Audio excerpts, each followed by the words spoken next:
Soyez bénis. Soyez bénis. Amen. Wow.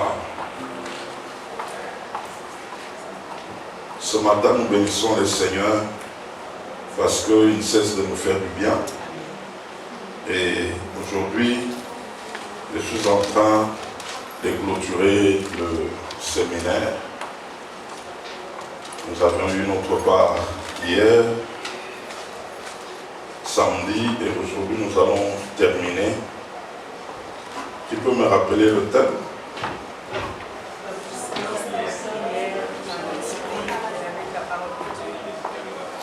Amen. Amen. Amen. Que Dieu soit loué. Dis à ton voisin, si tu es là, c'est parce que Dieu t'aime. Amen. Amen. Amen. Alors, avant de commencer, j'aimerais prendre soin de faire un petit rappel pour ceux qui n'étaient pas là hier. Parce que je trouve que cela est très capital. Ça va nous aider. Nous avions vu hier les deux secrets de Jésus-Christ lorsqu'il devrait entrer en prière. Combien de secrets? Deux secrets. Le premier secret, c'était quoi? Il voulait toujours voir ce qui se passe où? Dans le ciel, pour les ramener sur la terre. Et le deuxième secret, il voulait toujours entendre la voix qui vient du ciel pour accomplir selon ce qu'il a entendu au ciel. Et nous avions donné quelques passages. Et là, nous avions donné Jean chapitre 5, verset 19 à 20, puis le verset 30. Et puis nous avions donné 1 Corinthiens, chapitre 15, verset 14, où nous avions compris qu'il y a des choses qui sont terrestres et il y a des choses qui sont comment? Célestes. La différence c'est quoi? C'est l'éclat. L'éclat. Quelque chose peut commencer sur la terre, il faut se rassurer si la chose a existé au ciel. Si la chose n'a pas existé au ciel, elle peut te servir, mais pour un temps. Alléluia. Et donc, nous devons comprendre, c'est pourquoi Jésus aimait la prière. Il aimait la prière parce qu'il voulait ramener ce qu'il voyait où? Au ciel et les amener sur la terre. C'est comme ça que dans Matthieu 9, Matthieu 6, que nous avons vu hier, le verset 10, que ta volonté soit faite sur la terre comme au ciel. Et nous avions dit, entre la terre et le ciel, ce qui a existé avant, c'est le ciel. Donc ta vie, ah oui, il y a une seule qui a répondu déjà, dépend du ciel. C'est ce que nous avons vu hier. Ta vie ne dépend pas d'en bas. Ta vie dépend du ciel. Maintenant, comment percer le ciel? Tu as besoin de la prière. C'est pourquoi Jésus priait le matin, avant qu'un jour n'arrive, il était en prière. Pour choisir 12 personnes, la Bible déclare qu'il a passé toute la nuit. Et ces gens-là commencent à défiler devant lui. Il prend leur nom, il prend leur caractère, il prend leur mission. Tous les 12, même Judas, Jésus l'avait vu la nuit. Amen. Alléluia. Alors, j'aimerais aujourd'hui, je ne suis pas encore dans les sujets d'aujourd'hui, j'aimerais qu'on lise. Parce que ces choses sont très profondes lorsque nous les comprenons correctement. Jean chapitre 3, verset 27. Donc nous prenons Jean 3, verset 27 et puis 31 à 32. Ah, dis à ton voisin, Dieu t'aime beaucoup, c'est pourquoi il te montre ces choses ici. Dis à ton voisin, Dieu t'aime beaucoup, c'est pourquoi il te montre ce mystère ici. On peut se lever, nous voulons prier, nous voulons lire Jean 3, 27 et puis 31 à 32. Nous sommes là. Jean répondit, un homme ne peut recevoir que ce qui lui a été donné. Ah, j'aimerais qu'on reprenne ça. Est-ce qu'on est là? Trouve la parole, trouve la parole. Jean 3, 27, et puis nous allons lire 31 à combien? À 32. Verset 27. Jean répondit, un homme ne peut recevoir que ce qui lui a été donné du ciel. S'il n'y a pas quelque chose qui t'a été donné du ciel, tu ne peux pas le recevoir. Si tu le reçois, ce n'est pas la chose là. C'est une chose qui est comme la chose là. Et aujourd'hui sur la terre, il y a beaucoup de choses qui sont comme ce qui est au ciel, mais en réalité, ce n'est pas ce qui vient du ciel. Ah, si quelqu'un peut me comprendre ce matin. Amen. 31 à 32. Celui qui vient d'en haut est au-dessus de tous. Celui qui est de la terre est de la terre. Et il parle comme étant de la terre. Celui qui vient du ciel est au-dessus de tous. Il rend témoignage de quoi? De ce qu'il a vu et entendu. Et personne ne reçoit son témoignage. Amen. On peut s'asseoir. Ici, on a présenté Jean, il est en train de baptiser. Et de l'autre côté, Jésus est en train de baptiser. Les disciples sont allés voir Jean pour lui dire, non, écoute maître, tout le monde commence à aller chez Jésus pour se faire baptiser. Jean dit, non, non, vous ne comprenez pas. Ce qui se passe avec Jésus, ce sont des choses qui viennent d'en haut. Tout ce monde qui allait vers lui, ils étaient inscrits là-haut. C'est pourquoi ils s'est dirigé vers qui? Vers Jésus. Ceux qui venaient vers moi, ce sont ces personnes, depuis là-haut, qui avaient programmé qu'ils viennent vers moi. C'était ça la réponse de Jean-Baptiste. Et il continue, il est en train de dire, c'est pourquoi il y a des choses qui commencent sur la terre. Et ceux de la terre les comprennent. Il y a des choses qui commencent d'en haut. Ceux d'en haut les comprennent. Et ce matin, j'aimerais te poser une question. Je l'ai posée hier. Ce que tu veux obtenir, ou ce que tu l'as reçu d'où? Demande pas à ton voisin cela. Ce que tu as et ce que tu veux avoir. Tu l'as vu où? Tu as entendu où? Aïe, aïe, aïe, aïe, aïe, aïe, aïe.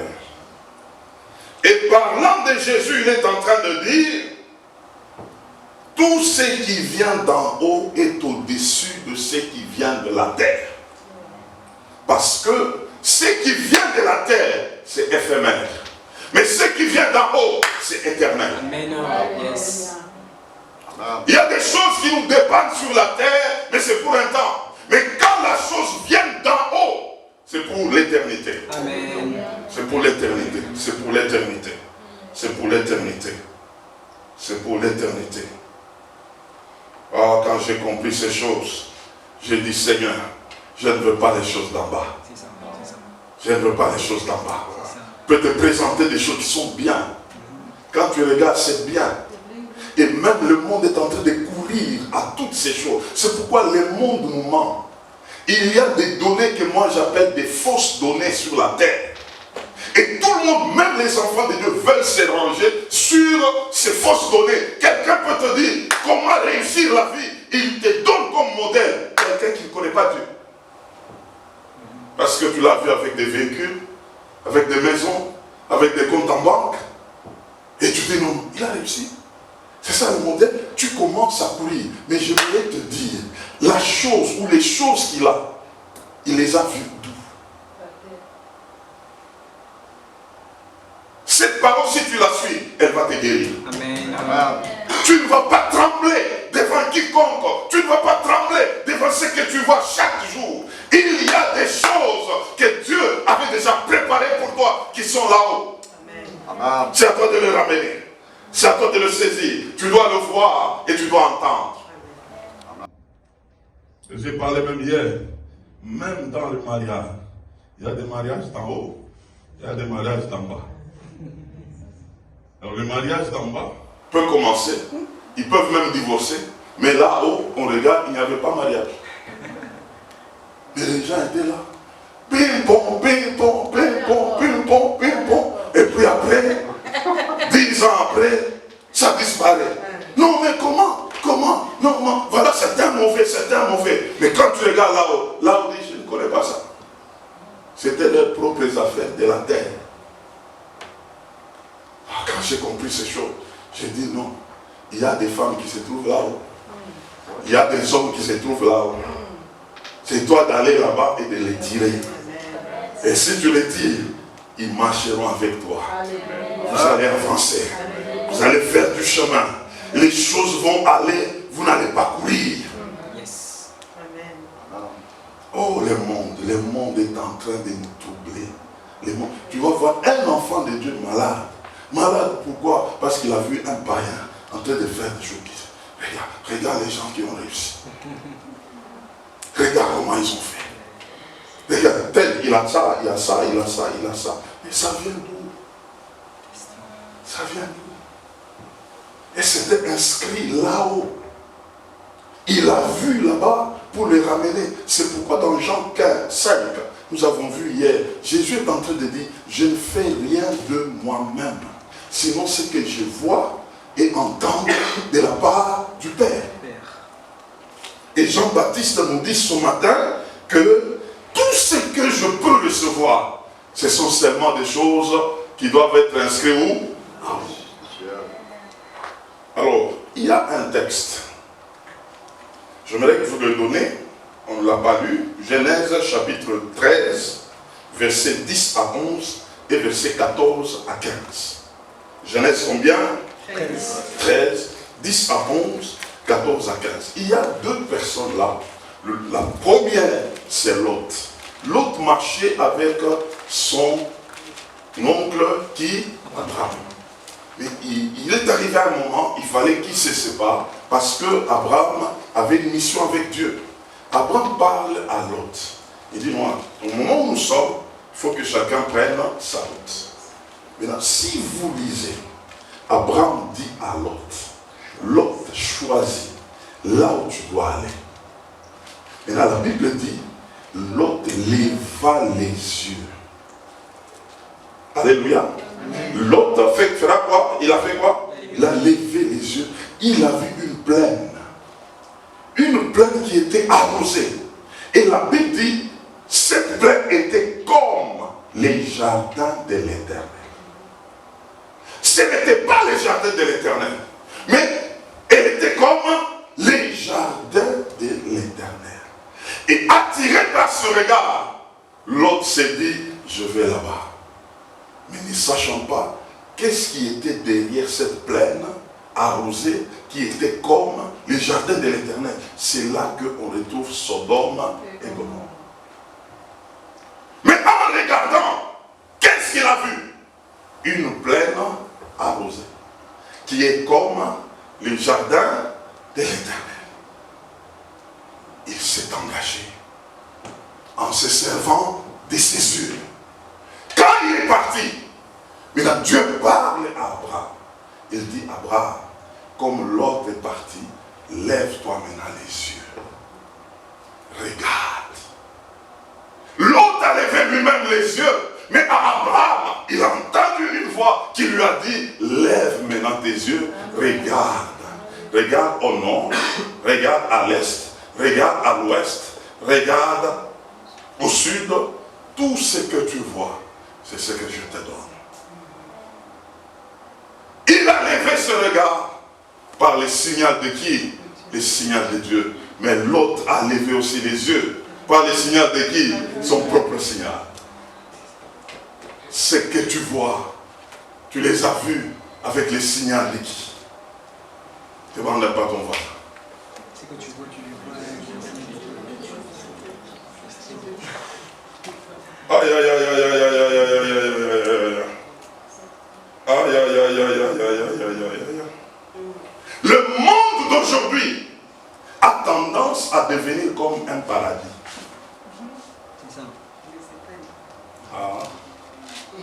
va à New York, va encore où? Va à Miami, va encore où? Il y a des endroits. Alors c'est comme ça que quand quelqu'un regarde, il dit c'est comme les jardins. Bon, il faut travailler dur pour que, il faut faire aussi des vacances quelque part. Parce qu'il faut aller quelque part. C'est comme quand tu arrives là, tu es en train de prendre des photos, tu es là, tu es comme ça, tu es comme ça, tu es comme ça. Et quand tu montes, l'autre qui regarde dit, comment tu es arrivé là? Je vais travailler dur cette année pour que moi aussi, je puisse montrer aussi mes photos. Mais ce n'est pas les jardins, mais c'est comme. Tout ce qui est comme a un piège derrière. C'est ça.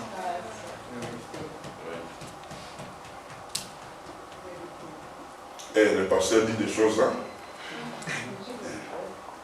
Il y a des choses quand tu regardes. Un jour on regardait un documentaire. Mes frères, c'est des maisons. Avec maman. Quand tu arrives là, tu entres. C'est d'abord un grand bazar. Tu entres là-bas, on te montre la chambre. Tu te dis, pour entrer là-bas, il faut se laver sur ces 3 fois. Le lit là, il est là. Il faut te laver 3 fois. Tu entres vraiment ça. Ça c'est une chambre ou bien c'est déjà ça à la maison. Mais dans la chambre à coucher. Alors quand on te montre comme ça, tu dis non, le paradis c'est rien. Le paradis c'est rien. C'est ça le paradis. C'est ça le paradis. Dit, oh non, Dieu a dit, non, frère, arrêtez d'abord vos histoires là du ciel là. Regardez ici. On doit d'abord regarder ceux qui sont comme ce qui est là. Mais je vous dis, tout ce qui est comme n'est pas la réalité. C'est ça. C'est pas la réalité. Quel que soit son éclat, arrivera un jour, l'éclat passera. Et ce qui est de Dieu dépasse toujours. Dépasse toujours. Dépasse toujours. Dis à ton voisin, le Canada c'est pas ici. Hein? Le Canada c'est pas ici.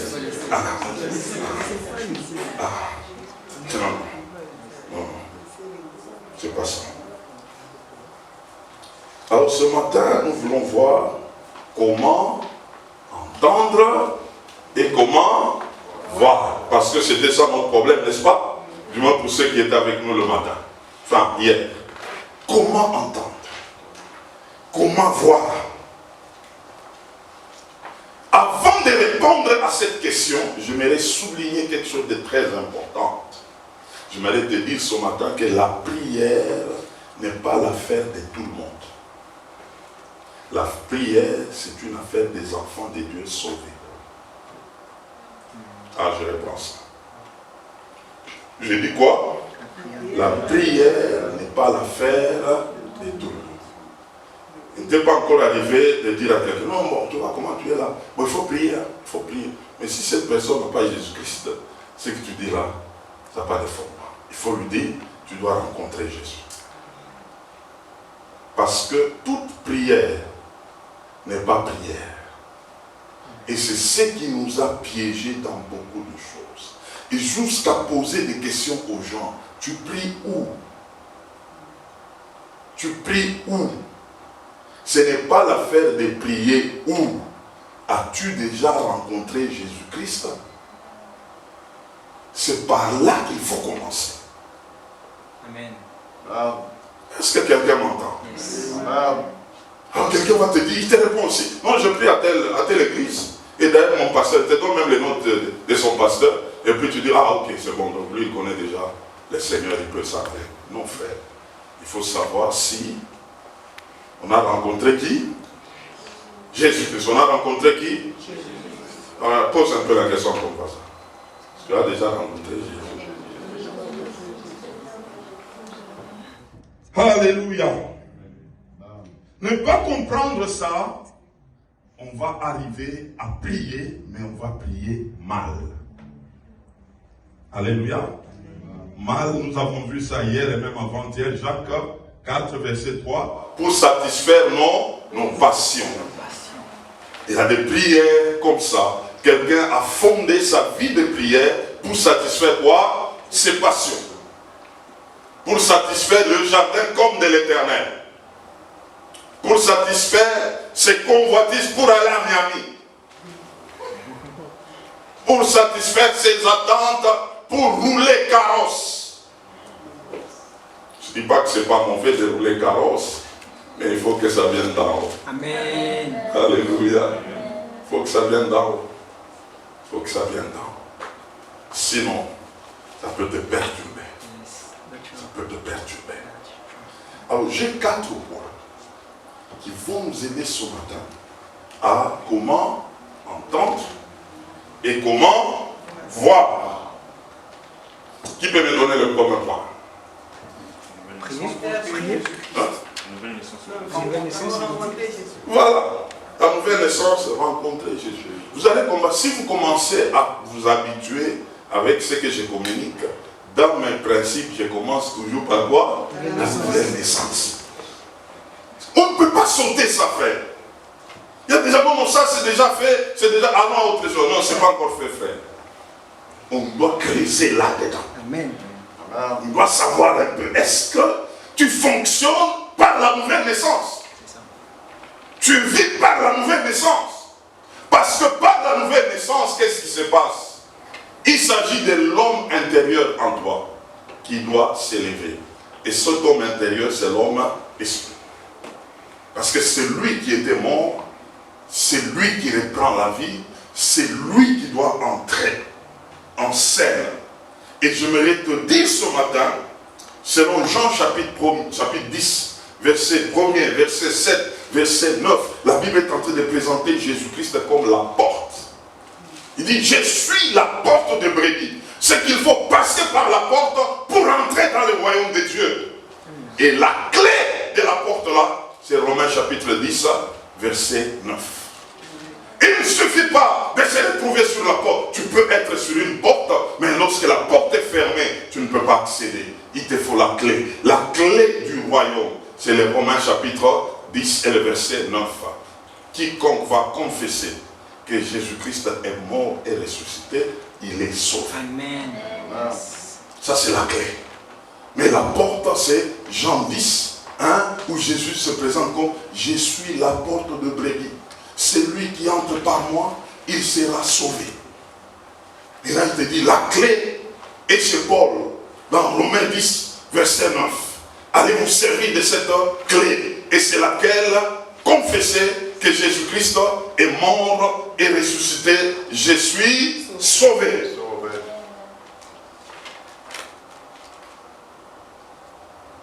Alors demande un pas ton face. Est-ce que tu es déjà arrivé à la porte? Et tu avais ouvert cette porte. Tu avais la clé pour ouvrir. Alléluia. Alléluia. Alléluia. Alors, quand on entre par la porte, il y a la deuxième des choses. C'est la démarcation de ton esprit. J'ai dit quoi? La démarcation de ton esprit. L'homme est tripartite. Il a un esprit, il a une âme et il a un corps. 1 Thessaloniciens chapitre 5 verset 23.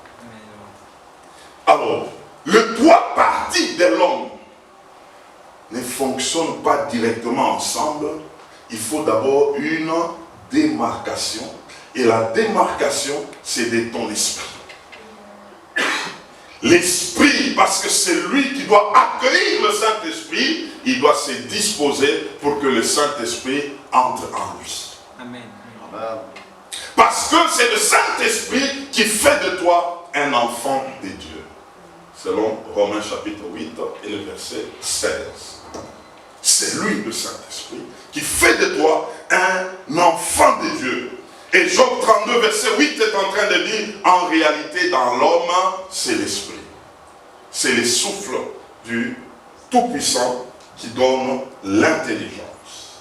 Proverbe 20, verset 27 est en train de nous dire que l'esprit de l'homme est la lampe de l'Éternel. Dieu, il veut entrer en toi, il passera par ton esprit. Pour éclairer ton esprit, afin que ton esprit commence à éclairer ton âme et éclairer ton corps. Est-ce que quelqu'un m'entend ce matin? Amen. Et donc, l'esprit de l'homme doit devenir cette lampe de tout l'homme. Parce qu'il est éclairé par le Saint-Esprit, il doit commencer à éclairer son âme, éclairer son corps. C'est l'esprit de l'homme. Lorsqu'il n'y a pas de démarcation, tu ne comprends pas que tu dois opérer par ton esprit. Tu seras un chrétien qui vivra dans la chair. Parce que l'âme avait déjà vécu avant l'esprit. L'âme a besoin maintenant de recevoir d'autres informations de la part de l'esprit venant du Saint-Esprit. Est-ce que quelqu'un me comprend là? Amen. Est-ce que c'est clair? Amen. Alors, lorsqu'on comprend tous ces mécanismes-là, on va commencer à privilégier l'esprit. Amen. Romains chapitre 1, verset 9, la Bible nous dit, en réalité, non, plutôt, Dieu que je sers dans mon esprit. C'est Paul qui est en train de dire. Il sait que je ne mens pas. Romains chapitre 1, verset 9. Dieu que je sers en mon esprit. Dans l'homme, le serviteur de Dieu, c'est son esprit. C'est que si tu commences à comprendre que l'homme principal de ma vie, ce n'est pas ce que je vois comme corps, ce n'est pas mes sentiments, mais c'est quoi? Mon esprit. Et comment laisser ton esprit à prendre les devants? Il doit se connecter au Saint-Esprit. Alléluia. Alors c'est comme ça que toutes ces choses ne sont possibles que par la prière. Est-ce que quelqu'un est en train de me comprendre? C'est pourquoi la place de la prière, ce n'est pas d'abord demander, crier, mais c'est arriver à se démarquer pour que ton esprit commence à travailler par le Saint-Esprit et vous allez comprendre par la suite. C'est là que le Saint-Esprit va commencer à t'éclairer les choses qui se trouvent en haut. Amen. Te concernant. Est-ce que quelqu'un m'entend? Amen. Oui. C'est par le Saint-Esprit que tu peux percer le haut pour regarder et voir et tirer ce qui est à toi d'en haut. Donc l'esprit de l'homme est appelé à collaborer, travailler davantage avec qui? Avec le Saint-Esprit. C'est inévitable. Sans le Saint-Esprit, tu ne verras pas ce qui est en haut. Tu seras embrouillé. Tu seras embrouillé. Alors pour y arriver, deuxièmement, ça c'est 3, n'est-ce pas? Deuxièmement, nous avons dit la démarcation, n'est-ce pas? Troisièmement, il faut que ton esprit grandisse. Alléluia. Alléluia. Jérémie chapitre 5, verset 4 à 5. Il faut que ton esprit fasse quoi? Ça doit grandir. Ça doit grandir. Ah, ça, j'aimerais qu'on lise. J'aimerais qu'on lise. Jérémie 5, le verset 4 et 5. Écoutez ça, écoutez ça. Je disais, ce ne sont que le petit. Ils agissent en insensé parce qu'ils ne connaissent pas la voie de l'Éternel, la loi de leur Dieu. J'irai vers le grand et je leur parlerai, car eux, ils connaissent la voie de l'Éternel. Dieu veut traiter avec le grand. Les grands, ce n'est pas les grands physiquement ou en âge, c'est les grands en esprit. En esprit. Parce que le petit en esprit ne comprennent pas les choses de l'esprit. Ce sont le grand en esprit qui comprennent. C'est pourquoi, mes frères, tu n'as pas le choix, tu dois grandir. Et grandir, c'est quoi? C'est considérer toutes les paroles que l'on reçoit de la part de Dieu. Amen. Aïe, aïe, aïe, aïe. Amen. Je peux reprendre ça? Oui. Grandir, c'est quoi? C'est considérer toutes les paroles que l'on reçoit de la part de qui? De la part de Dieu. Pourquoi? Parce que Dieu, c'est lui seul qui a toujours raison. Amen. Amen. 1 Samuel 3, le verset 19, on parle de Samuel lorsqu'il a commencé à grandir. La Bible déclare, il ne laissait pas tomber aucune parole parole de la part de l'Éternel. C'est comme ça qu'on l'a évalué par rapport à sa grandeur. C'est qu'il a commencé à considérer chaque parole de l'Éternel. Quand ça vient de Dieu, il ne peut pas dire, ça ce sont mes sentiments. Il ne peut pas dire, ça je veux voir après. Quand c'est Dieu, il commence à faire quoi? Il commence à considérer ses paroles. C'est comme Marie. La Bible dit, Marie considérait toutes les paroles qu'elle recevait de la part de qui? De la part de Dieu. C'est ça grandi. Combien de paroles que Dieu t'a déjà données, mais tu as laissé tomber.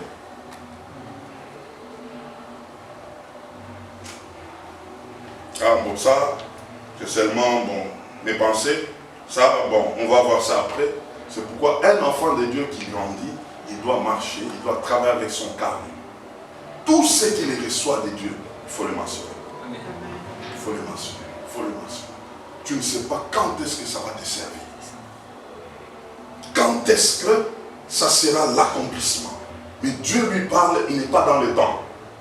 Dieu est dans l'éternité. Il peut te dire quelque chose qui doit se passer dans 5 ans. Pour lui, Dieu, c'est comme ça doit se passer aujourd'hui. Parce qu'il n'est pas dans le temps. Mais c'est à toi de mentionner cela. Pour garder cela au temps convenable pour toi, tu comprendras que c'est ce que Dieu avait dit. Amen. Ne pas laisser tomber aucune parole de la part de Dieu. Il y a des choses où, mon frère, quand tu entends ça, tu dis non, ça c'est Dieu qui m'a parlé. Yes. Et ne laisse pas perdre cette parole. Tu peux avoir même, tu es zélé, tu comprends que Dieu m'a parlé, et c'est pour quelques minutes, et après cette parole passe. Tu ne l'as pas maintenue quelque part. Et là, plus tard, tu commences à chercher les mêmes choses pour lesquelles Dieu t'avait déjà parlé. Et j'aimerais te dire ce matin, Dieu quand il parle, il a déjà parlé. Amen. Il a déjà parlé. C'est à toi de trouver cette parole. C'est à toi de garder cette parole. C'est à toi de te maintenir dans cette parole. Amen. Yes. Donc grandir, c'est garder la parole. Dieu parle à Josué et à toute la troupe. Faites le 7 tours de Jéricho. Et ça c'est bizarre. Mais parce qu'il était déjà grand, il dit, ça vient de Dieu. Je commence les tours. 1 fois, 2 fois, 3 fois. Et la 7e fois, il fallait faire les tours combien de fois? 7 fois. Jéricho est tombé. Ça c'est un grand. Il a considéré cette parole, il s'est impliqué dans cette parole, il a vu le résultat de cette parole. Parce que nous avons vu avec vous hier, selon Jérémie chapitre 1er, verset 12, Dieu est derrière sa parole pour l'exécuter. L'exécuter. Et quand il a parlé, il est derrière cette parole. Il est derrière cette parole. Oh, gloire au Seigneur. Amen. Quatrième point maintenant. Quatrième point, il faut s'asseoir dans l'écoute. Il faut faire quoi? S'asseoir dans l'écoute. Et moi j'appelle ça, il faut être un vrai juif. Un vrai juif, ce n'est pas quelqu'un de l'identité extérieure. Un vrai juif, c'est celui qui est de l'intérieur. Et Paul a parlé aux juifs comme ça. Vous vous vantez que vous êtes des juifs. Vous êtes des juifs. Ce n'est pas cette affaire. La circoncision n'est pas de la chair. La circoncision est de l'intérieur. Que tu apprennes à commencer à entendre la voix de Dieu et rester dans l'écoute.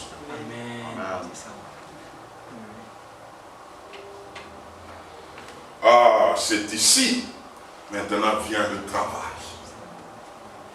Pour rester dans l'écoute, il faut payer le prix. Il faut travailler. Alléluia. Amen. Travailler en prière. Travailler. J'appelle ça travail en prière. C'est une prière comme quelqu'un qui veut accoucher. Qui veut donner naissance à quelque chose. Parce que le Saint-Esprit est en lui. Le Saint-Esprit est capable de t'éclairer. Et comment il t'éclaire? C'est lorsque tu es en communion avec lui par la voie de la prière.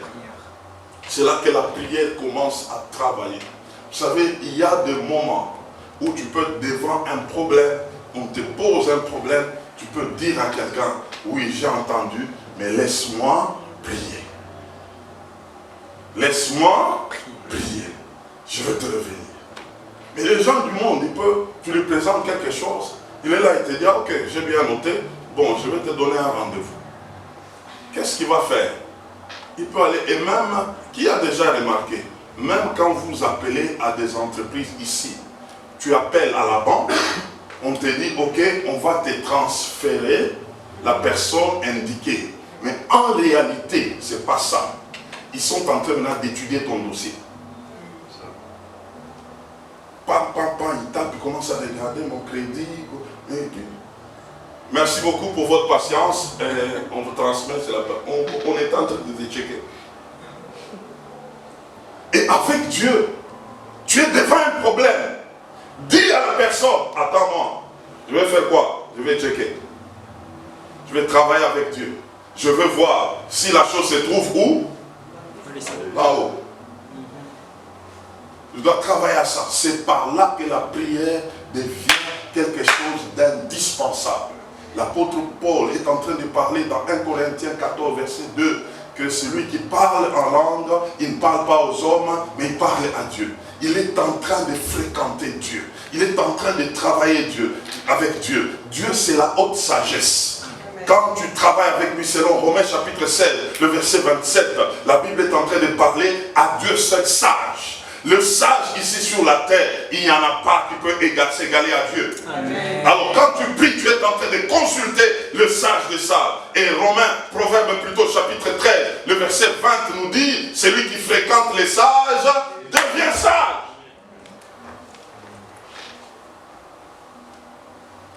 Tu peux recevoir. Et ça demande un travail. C'est pourquoi l'apôtre Paul dans Galates 4, verset 19, il dit, les fils, mes fils pour lesquels j'éprouve les douleurs d'enfantement jusqu'à ce que Christ soit né en eux. Paul était enceinte. Ah, c'est pourquoi Jérémie est en train de dire, est-ce qu'un homme peut-il enfanter? Et moi je dis oui. Un homme peut enfanter. Amen. Un homme peut avoir une grossesse. Amen. Et Jérémie avait constaté en Israël des hommes qui marchaient. Pendant qu'ils marchaient, ils avaient des mains à la hanche. Vous allez voir qu'un homme est en train de marcher comme ça. Maintenant, Jérémie dit, mais comment les hommes marchent comme ça? Comme s'ils étaient en travail, comme une femme qui était enceinte. Un homme peut enfanter. Amen. Et il peut enfanter où? Dans la prière. Dans la prière. Là, je parlais de Jérémie 30, verset 6. Un homme peut enfanter dans la prière. Et ce sont des choses qu'on ne le reçoive pas comme ça. Il faut faire quoi? Travailler, frère. Vous savez, une des choses que le monde nous a volées, c'est le temps. C'est le temps. Avec Dieu, on veut avoir des choses du tic-tac là. Il faut travailler. Il faut travailler. Travailler avec sa parole. Travailler dans l'écoute. Pendant que tu es en train de prier. Je bénis Dieu pour CMCR. Le programme de nuit avec les CO. Ce sont des programmes où on expérimente la voix de Dieu, l'écoute. Il faut travailler. Il y a des gens qui travaillent sur cette terre aujourd'hui, ils ne dorment pas. Mais pour les choses de la terre, pour des choses éphémères, ils travaillent. Il faut travailler en lisant. Il faut travailler en se donnant. Il faut travailler en se disciplinant. Il n'y a rien de nouveau sur cette terre. Yes. Les choses sont venues de là. Amen. Le monde est en train de copier. C'est pourquoi il fait des choses comme. Mais si tu ne travailles pas, tu peux tomber dans le piège de prendre ce qui est comme. C'est ça le problème. C'est ça le problème. Alléluia. Je suis en train de terminer. Et le dernier point, quantième point? Cinquième. Il faut vivre selon Galates, chapitre 1, verset 10. Aïe, aïe, aïe, ça on va lire. Il faut vivre selon quoi? 10. Galates 1er verset 10. Si tu commences à vivre selon cette parole,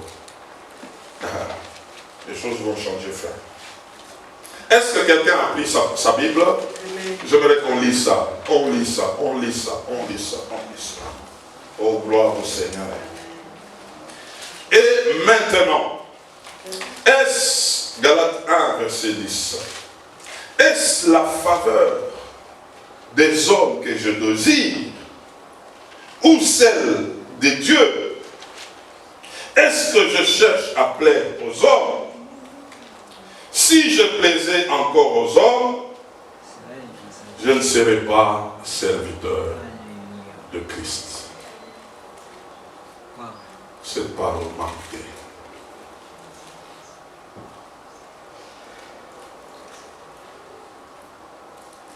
Je vous ai dit, dans tout ce que Dieu dit, Dieu fait, c'est lui qui a toujours raison. Amen. Il n'y a personne sur cette terre qui peut avoir raison vis-à-vis de Dieu. Amen. Même pas un pasteur, même pas un bishop, même pas, personne ne peut avoir raison devant Dieu. Et donc, si nous voulons plaire à Dieu, nous devons exercer ce passage. Amen. Ne pas plaire aux hommes. Plaire à Dieu peut t'amener des problèmes. On peut t'abandonner. On peut te jeter des pierres. On peut te discréditer. Tu peux perdre des amis. Tu peux perdre même une famille. Pourquoi? Parce qu'il faut plaire à qui? À Dieu. Et s'il y a un exercice difficile dans la marche avec Dieu, c'est à ce niveau. Plaire à Dieu. Plaire à Dieu. Ça peut créer beaucoup d'incompréhension. Plaire à Dieu. Dieu n'est pas dans la démocratie. Dieu est dans la théocratie. Amen. C'est sa souveraineté qui domine. Yes. Quand il dit, sachez que je suis Dieu. Ça, c'est la dictature, ça. C'est ça. Ne vous faites pas de problème, sachez seulement que je suis Dieu. Et je fais ce que je veux. Il faut se soumettre à lui. Amen. Il faut se soumettre à lui. Ça, c'est un exercice pour quelqu'un qui a grandi. Pour quelqu'un qui était démarqué à l'esprit, pour quelqu'un qui a grandi, pour quelqu'un qui commence à travailler dans l'écoute. Et quand il fait asseoir l'écoute en lui, il commence à se dire, je dois plaire qu'à Dieu. Amen. Beaucoup de gens ont failli parce qu'ils ont suivi la voie de la majorité. La voie des personnes qu'ils considéraient. Pour ne pas le trahir, pour rester fidèles à eux, ils ont préféré faire tomber la voie de Dieu. Comme pour dire, je ne veux pas les perdre. Je ne veux pas qu'on me traite de ceci ou cela. Mieux vaut que je suive. Et Dieu va comprendre. Non. Dieu n'est pas dans le sentiment. Dieu est dans l'écoute. Et Dieu est dans ce que nous voyons venant de lui. Si c'est lui, quel que soit ce que ça peut te coûter, obéis. Amen. Yes. Obéis. Yes. Obéis. Je suis en train de chuter. Je vais vous parler des deux cas. Et c'est par là que je vais terminer. Le premier cas, c'est le cas d'Adam. Adam avait parlé avec Dieu. Il avait entendu la voix de Dieu. Mais Ève n'avait pas entendu cette voix. C'était à Adam de gérer la voix de Dieu là, auprès de Ève. Maintenant, Ève est venue vers Adam. Ève a parlé. En réalité, ce n'est pas Ève qui avait parlé. C'est Satan qui avait parlé derrière Ève. Il y avait une voix qui est passée par Ève pour atteindre Adam. Mais Adam n'avait pas discerné cette voie. Je veux te dire ce matin, ce que tu entends, qui est derrière ça? Qui est derrière? Quand quelqu'un te parle, que tu aimes beaucoup, que tu considères, qui est derrière? C'était Ève qui parlait, mais en réalité ce n'était pas Ève. Il y avait quelqu'un derrière. Il y avait quelqu'un derrière. Mais Adam ne pouvait pas discerner la personne qui était derrière. Adam est tombé dans le piège de la personne qui était derrière. Il a sacrifié toute l'humanité. Qui est derrière toutes les paroles que tu entends?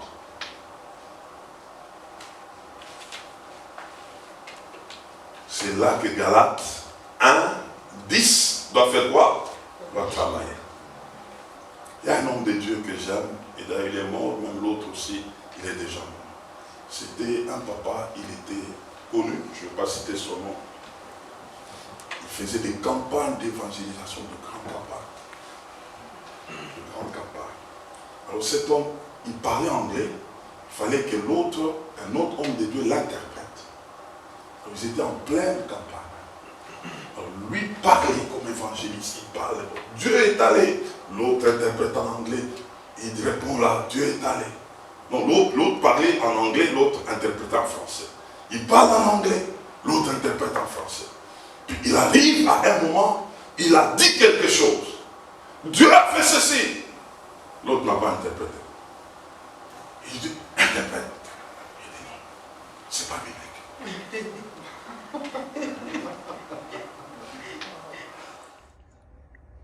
Ça avait créé quelque chose là. Il y a eu comme un silence là. Il dit, interprète. C'est pas biblique.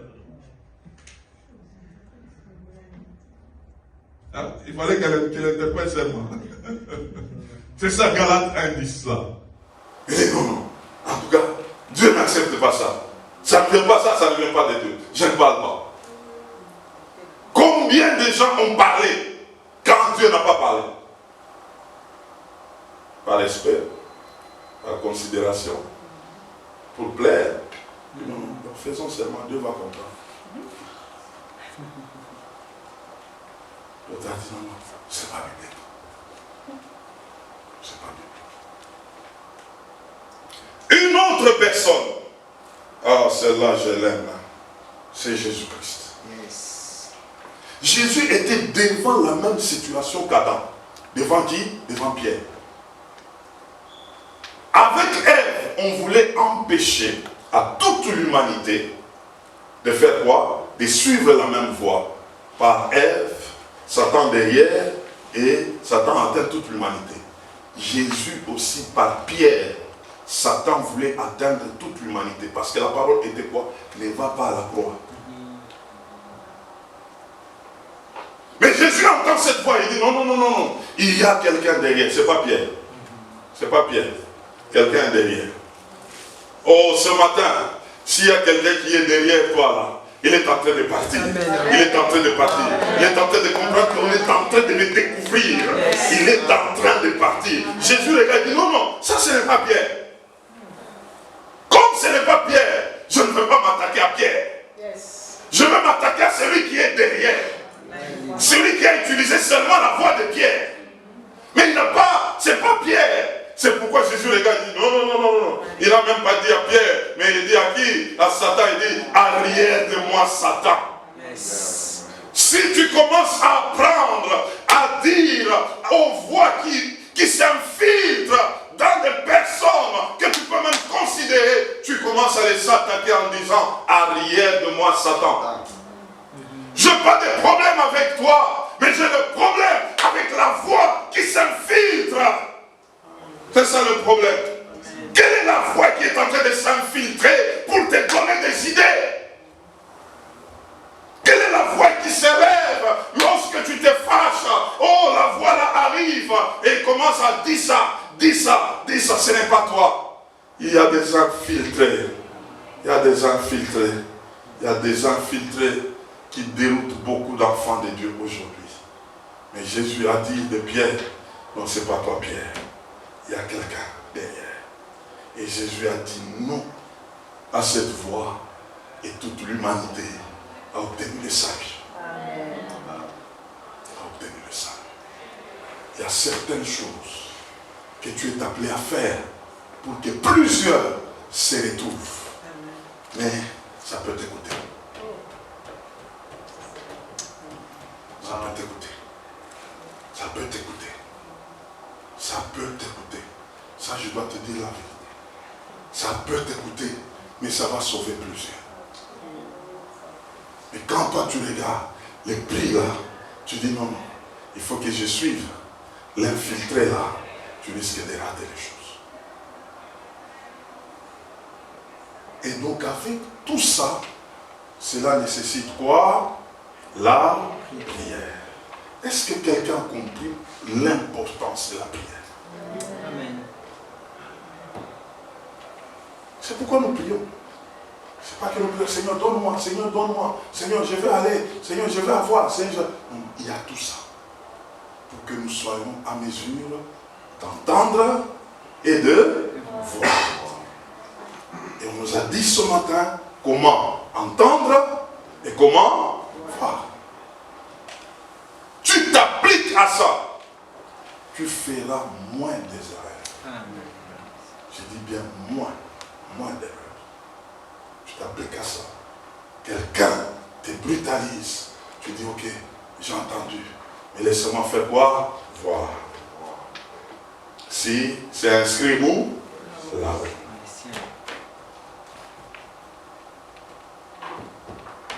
Dis à ton voisin, le pasteur a fini. Amen. On acclame le Seigneur, on acclame le